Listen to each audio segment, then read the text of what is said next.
Do you want to make smart choices now so that you have a bright future? Let's talk about the best financial decisions that you can make at 18. And what I'm going to tell you, I wish I started at 18. I wouldn't be working right now. But I know what to do, and I'll be retired soon.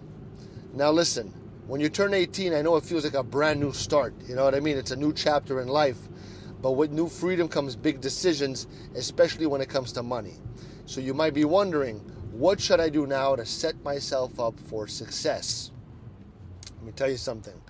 One of the best things that you could do right now is to start saving money, even if it's just a little bit, and I'm going to tell you some numbers at the end. Another great choice is learning about budgeting, so you know exactly where your money is going. You can even start building your credit by getting a credit card and using it carefully, paying it back right away every time you make a purchase. Not buy anything you don't have the money to pay back with.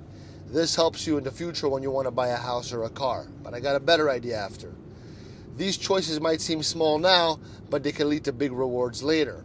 And the more you learn now, the better your financial future is going to be. So listen, I'll tell you something about investing. You got to invest in the markets. It's better than real estate in my opinion, because you can go get yourself 7% returns off whatever amount you're investing. So imagine you're putting $200 away a week for 20 years. Go on ChatGPT just for fun, a little homework, and go check how much that's going to give you.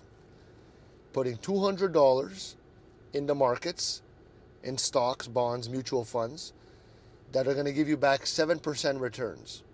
Okay? Look how much that's going to give you in 20 years.